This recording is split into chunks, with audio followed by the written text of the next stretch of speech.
Ladies and gentlemen, I want to thank you for your time this past week. You've been stuck in a hotel room with no TV, no internet, just to make sure that your mind doesn't get jaded with regards to anything you see on the press. We talked about first appearances. I also talked to you about the fragility of the criminal justice system, and I hope you can see the why now. I don't know anything about the 16 of you, which 12 are going to be the actual jurors. Mr. Govan doesn't know. I don't know if you have kids, if you're rich, if you're poor, if you live in Orange Mountain, if you live in a nice part of Memphis. You see that? I'm from Atlanta. But all I have is trust in you because you said you are peers to Mr. Govan. Mr. Govan, stand up. Come sit at the table and let them see you. It's time you're not marginalized anymore. Sit there while I talk. The fragility of the system is solely based on you. I don't know in what world the prosecution is living in this case, because unless they were watching something in the multiverse where other witnesses were saying perfect things, I don't know why we're here. You all should be embarrassed as a community that your district attorney thinks this evidence is sufficient to take a man's life for first-degree murder. You should be embarrassed that this is the person you voted for that brings this type of case. Just embarrassed. Many of you said you had a problem with the criminal justice system because too many people go free or they get bond. What they don't tell you, what the government doesn't tell you and the press doesn't cover, is this is what happens when you don't have an advocate that knows what the hell they're doing, checks all the records, fights for you, and shows you that he didn't do it. That's just another black man that is of no value from Orange Mountain, that's poor, that has never had a voice in his life. I'm fixing that. My team is fixing that. He is indigent, he is poor, and he deserves better than he's gotten in this case. Sergeant Browning, who's the biggest liar that I'm going to go through with you, says we can't kidnap people and bring them in for questioning. What did Angela Arnold tell you? They threatened to have me arrested being involved in this case if I didn't talk to them. We went to the airport and we figured he was going to assert his rights, so okay. What about the second guy, Mr. Sears? His lawyer said he wasn't in town. When you talk about accessories and all this other stuff that the judges told you about, how about the people that helped hide him? How about the people that helped give him new clothes? How about the people that gave him medical treatment, assuming they were even shot? Because you know what? I don't even know if he was shot, and I don't even know for a fact if that was the Mercedes used in the murder. Because why? There was no blood in the Mercedes. Had there been any blood, to back up what Cornelius was saying, they would have plastered it front and center to you. Their own lieutenant from crime scene that they did not call tells you no one wiped that car with bleach because luminol or the other star thing, whatever it was, would show that. And if somebody said, I poured bleach on a towel and I wiped that car down, they would be lying.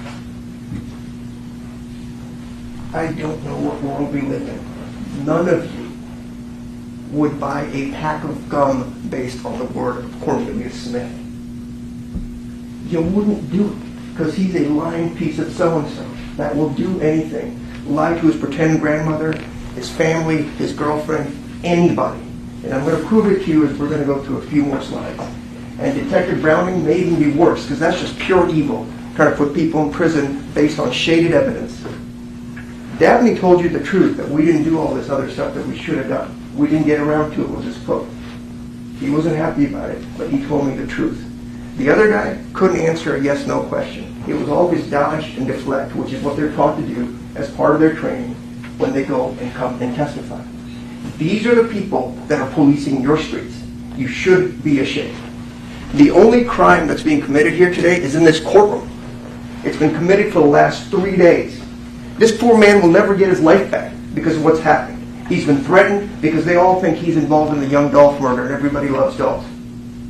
Dolph has been threatened for years. He moved away from Memphis 5 years ago. He had 3 old bullets in his body from other times he'd been shot at by people, being in Charlotte, being in Los Angeles. Everybody knew there was a price on his head. There is no plan. There is no plan. I tell you why? Because if I made a plan and I go back to my house across the street with a murder car? Are you freaking kidding me? And then they go ahead and call around to see where can we go to get changed. We are across the street from the guy that planned the murder. We don't go to his house to change clothes, but we ride around town until somebody picks up the phone, as you see from the records, and we go to 2 Lane while we're bleeding and doing everything else. Have you seen a single photo of Angel Arnold's car, the Mercedes, or anything that had a drop of blood in it? As if they said, Cornelius is a pathological liar. I don't even know if he got shot on that day, because you have to ask yourself, there is a bullet lodged in his shoulder, as he told you. For a freaking month, he didn't get infected? He didn't have a problem? He just put some bandages on it and it was okay? Please, for the love of God, this is insane that I even have to talk to you about this. If this is what is sufficient evidence for first-degree murder, we're all in trouble because you're going to be next. Assault, all these charges they gave you. There's 15 different ways they're trying to convict this guy. I didn't assault anybody. He didn't assault anybody. He didn't aggravated assault anybody. He didn't solicit anybody. He didn't facilitate anybody. He didn't act at whatever ate anybody. It didn't happen. All the text messages, all the phones, everything they showed you. Have you seen one single message from Justin Johnson or Cornelius Smith that says, hey bro, let's go shoot somebody? I gave you tons of messages over their objection where Justin Johnson is talking to other people, talking about killing people. They weren't discreet about it. Where is a single message to Govan from any of these people over the course of 4 months that says, we're going to do this? Can we get your permission? We're going to give you $10,000 or $38,000 or $50,000 or $100,000 or $1.5 million? You think if they would have had it, they wouldn't have shown it to you? They know the truth is the text messages are only about music because he's friends with Justin. I'm sorry Justin's not a nice guy. They all live in the same neighborhood. They've all known each other. Just because you have, quote, communication doesn't mean you're in a conspiracy to kill someone. Cornelius. Let's go with the slides. This will speak for itself, and I'll let you think about it because I've hammered the point about didn't prove it. I don't need you to say he didn't do it if you don't want to, but they absolutely, for God's sake, didn't prove it. Let's go to the next slide. All right, so, excuse me, Deputy. So you see this, what the government says? Angel Arnold? Absolutely. This is Star Defense Exhibit number 1. This C bra, assuming C is Cornelius. Send me bra number so I can get my phone, right? He needs to get his phone. Next slide. Quez's number. Guess what he told you is the one honest thing he said. His brother's freaking name is Marquez Smith. They call him Quez. His brother is the one that got the phone at best. You know why? Because they had TBI Gardner up here. They asked him to do location data analysis on the phone, right? You guys remember all that? And they did it solely for Cornelius' phone, and they did it for Justin's phone. But yet, they didn't show you any location analysis. All they have to do is say, it's in that general area, this is where the tower's pinging. Because calls are being made. Where was this call from? Where was his brother Quest? They just BS you constantly, and here I am fighting for this man's life. He is your peer. You need to be here protecting him from this. This is the crime. Next slide. So I'll just go over a few things on Cornelius Smith. I think that was pretty obvious from his statement. Go ahead, Robert. I think all this is obvious. You got a sociopath on your hands that's out there on his daughter's birthday. Is he intoxicated? He's not intoxicated. Just ask the prosecutor to tell you a straight answer, honestly. Do you even think the prosecution would take advice from Cornelius Smith on anything? But it's good enough for this poor man's life. My dad used to tell me, you know how somebody's honest? Would you loan them money? Raise your hands if you're going to loan Cornelius money. Because that's the crux of the whole case. And a bunch of BS cell phone records that don't tell you anything. Because they didn't do the location analysis. They can't give you a single text message that says we agree to do anything. And we know it was at least 4 months between the so-called meeting between multiple shootings that Cornelius did and when Justin went out. Next. And if you're not biblical, I'm sorry, but growing up that way, it's just used to be told, the truth never changes. You don't need to remember it. You don't need to practice it. While we're meeting with prosecutors and the lawyer just an hour before, I don't want a deal. I'm just here out of the goodness of my heart. I'm going to get a mandatory life sentence. Insane. Next.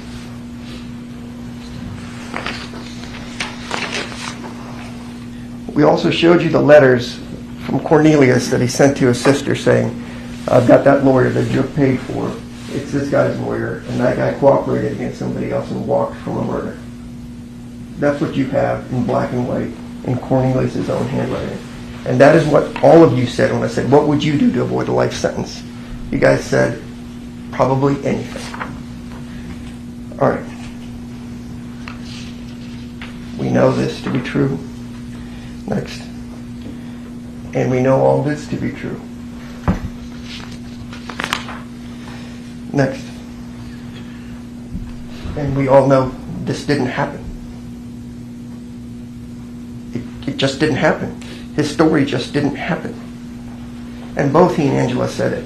Because, remember, he had talked to his family to go see Angela between the 14th of December, her first statement where she didn't know nothing about nothing, and the 17th of December when she's decided. And note how they have to prompt her to ask, could it be somebody with the name Q?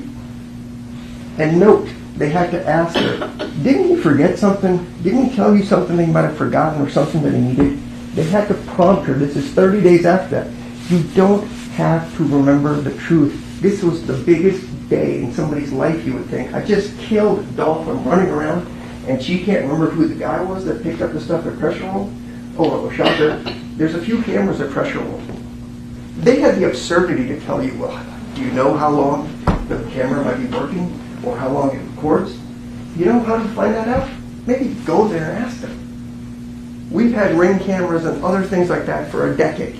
It always goes to the cloud, and most likely it's going to be preserved for a year or so, which is what most businesses would do, especially in a dangerous part of town. And guess what? You have those crazy MPD cameras everywhere. If you drive home, you'll see it. It's got the little blue thing coming out of it. I've showed you some of those from right around the area. Nobody checked any of them. You don't have to take my word for any of it, because everything I'm going to tell you is going to be backed up by independent evidence. You don't have to trust me for anything. You don't know me. But I want independent proof before I get in bed with a murderer with a machine gun that shot a guy 20 times in broad daylight, and thank God he didn't kill anybody else in that cookie shop. And this is who they're in bed with.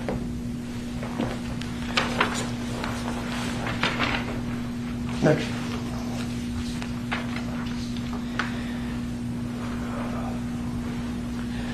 All right. Sorry, I just have to calm myself down. The other things with the shenanigans, as they try to tell you, is when the officer accidentally said, I don't even know if it was Justin something, I think he said that, but he said, AKA Dolph, I'm sorry, not Dolph, Brock, in that. And Mr. Cornelius says, yeah, I met him through miscellaneous in a moment of weakness. And you know, when I asked about it, you know, you smiled. You have murdered somebody, and we're up here chuckling. The government's chuckling with him, and he's laughing at me, making smirky faces, and says, I saw you on TV. That's the behavior you want from a guy that took a machine gun and murdered people. In fact, his definition is, I didn't shoot that many people because sometimes we didn't get the shots off or the gun jam. And you're going to make a deal, not a single text message anywhere, take my word for it. And oh, by the way, I think he's a federal snitch, but I don't know if I believe that or not, because he's never snitched on me. All right, next. And then he also tells Uncle Ron, maybe we should have gone and talked to him, whoever Uncle Ron is, but I'm not a policeman, and I'm not trying to put anybody in prison, that there was a bug on him, that he's a snitch, and so you're going to have to plan a big old murder. Next slide. So we know he paid for his lawyer, and we know that was a team issue, and you know the absurdity of the prosecutor in their last statement. They're going to get to go up again and call me every kind of name in the book, which is fine. I can handle it. I will take those arrows for this man that I've grown to care about over the last year and a half, because he didn't do it. they had the audacity to tell you we can't indict somebody that's dead. Jook died 2.5 years after all this happened. Remember, Justin Johnson was indicted in December of 2021, about a month after this happened. Cornelius was indicted in January of 2022, about a month and a half after this happened. There is no investigation done in 2023, or essentially 2024. It was done. They indicted and gotten who they wanted. So at some point you got to ask yourself, what happened here? And I have no idea. It's not my burden to prove their screw-ups. If you believe Cornelius, he says Jook is the one that set it all up. His girlfriend says that. Then they backtrack and say, well, he was there and he set it up being Govan. None of it happened. Keep going. And with Miss Arnold, I don't know how you date a murderer that's been domestic violence me, stolen from me, done this. I don't know what her issues are. I fault her not. She's just doing what the man's telling her to do. They've had visits, they've talked about it, and her story is still iffy as far as that goes. And God bless her. I hope none of you would be with a essentially soon-to-be convicted murderer for 4 years after all this happened. Right, next. And the interesting thing there was, we keep talking about the car on Bradley. Bobby Carter also lives on Bradley, and Bobby Carter was involved in the shootings with Mr. Cornelius. And in fact, Angela says Bobby was involved in the Dolph shooting as well. Next. All right, we already know this as far as the jail calls and the family coming to see her. Next. And we also know about the varying amounts of money this whole thing was worth. So now we get to the meat and potatoes of a few things I want you to consider. Remember, the two pillars to this case is you got to believe Cornelius Smith, and the judge has told you over and over again, you have to have that agreement. You got to believe it's out there, otherwise nothing.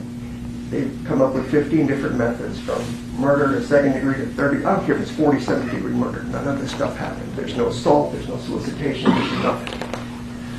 So let's talk about the detectives. Next slide, please.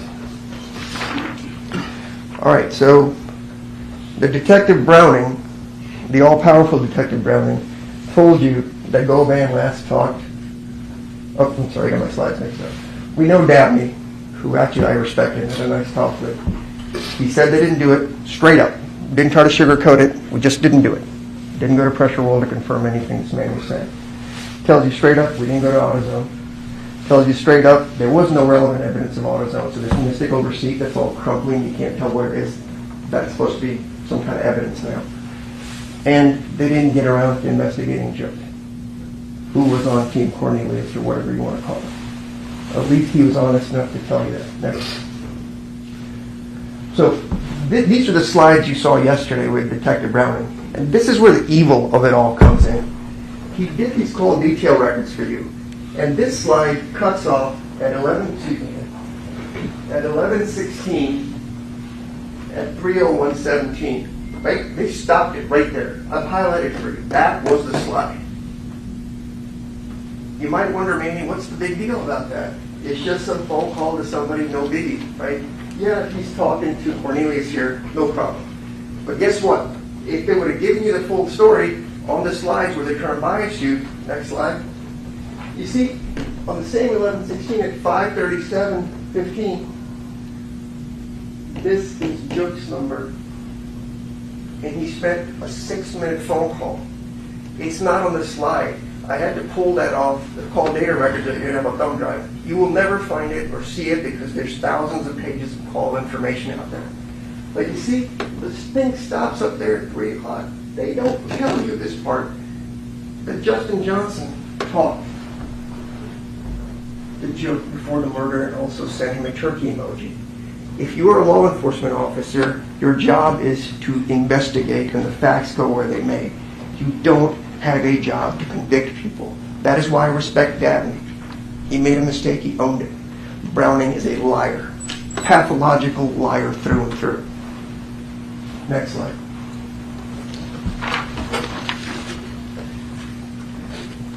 So I take this where Browning also told you that they last talked to Govan on November 5th. You remember an opening statement that told you Justin Johnson had not talked to Govan for at least 2 weeks prior to the murder.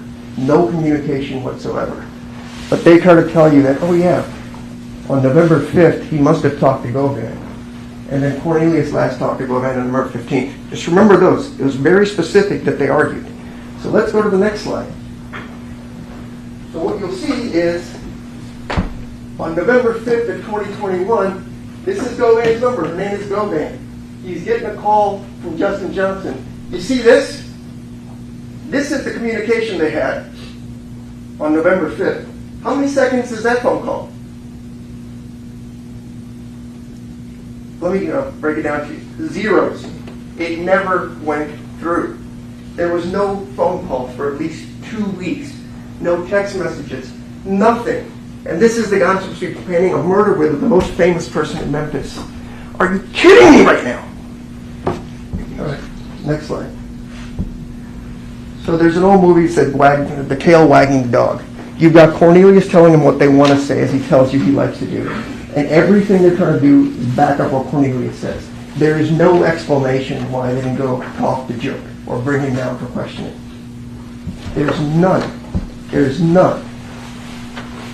All right, next slide. So just go through here. That's 10, 12 phones out there. Go through all of them. Find me a text message where a single human being tells Hernandez Govan, we need to do something. That's evil, that's violent, that's criminal. Browning told you he just came up with these slides just a day or two before all this happened, because this is 4 years after the fact. And I'm seeing the slides for the first time. And the slides are complete BS, because they keep misleading you about stuff. And so if the incriminating text existed, they would have showed them to you. They've cut off records in half, so you can't see the rest of the story. Go to the next slide. We know he agreed with me that these text messages, there's thousands of them with Justin Johnson. It's about music, because Justin was in videos and all that stuff, and Govan was there. He was a colleague, a friend, whatever you want to call it. That doesn't make you a murder criminal. And we know he talked to Cornelius about pills. 14 communications is what they call it. What they don't tell you is how many of those 14 actually went through. What were the phone call codes? Remember, 11 is important because that goes to voicemail, or it could be two-way, or the call goes through properly. Is it a text message? I don't know. Last night I'm talking to my daughter just about her boyfriend. Between okay, yeah, no problem, I had 16 communications with my daughter in a span of like 3.5 minutes. It doesn't mean anything, and you can't presume you know what the communications are about if, in fact, for the love of God, they even went through. I want to show you one bald-faced lie by the government right there. There was no call on November 5th. Keep going. So we have the turkey emoji, we have the 6-minute phone call, and you know this secretive plan, PRE, as his bodyguard told you, this is social media. They do this every year. This is what they do. Remember, he's a man of the community. They put it out there. Everybody knows they're doing turkey emojis every year. Most of you probably know about this. Next. All right. Skip this. Let's go to the next one. And then we have this. It's not anything I could get voluntarily out of that man. We had to press and press and press to show that Justin Johnson already knew Joe. Didn't need our guy to do any of it. That is why you will never see a single text message of any incriminating nature. Because I can promise you, had it said anything, a comma out of place, they would have it plastered up here on a board saying, see, we got him, we got him. Next. All right, so Garner, he said, MPD asked me to do what? Location analysis on a couple of phones, Justin's and Cornelius's. All you have to do is plug in a number on a computer. We could have done it. Hey, it's phone's just pinging off pressure levels. Maybe more believable. Even if you choose not to go there, you could just ping it. You don't need the actual phone if you've gotten rid of it, because you can just order the CDRs from the phone company, as he told you. He did cell phone tower analysis for a very short amount of time, and then it just stops. Is this kind of investigation in Memphis we call sufficient to put somebody in prison for life? And none of the other phones were done. Where was Chuck? Hell, where was anybody else in this case? Right? All right, we've got this, so covered that. Go next. We've covered the AutoZone thing. I just respectfully ask, if the audacity to put a crumpled receipt in front of you that you can't read and just say, Detective Brown, I just know this now. It is not mentioned in any police report anywhere. As I asked him, he couldn't answer the question. But now suddenly it shows up in the phone. We know Dabney knew this was garbage because they talked about the auto part from earlier. You can't put a date, time, place on it. It's all what they call red herrings to mislead you. Think there's something nefarious out there and just use your imagination to convict people. You would never let this happen if it was somebody you cared about when you saw this. Some of you might be supervisors. If this half-assed work is what they brought to your desk, you would fire that person immediately. And don't say you wouldn't, because you would, because it makes you look bad. This whole county is a freaking embarrassment with regards to this trial, and the whole world is watching, and this is what we've got. All right, next.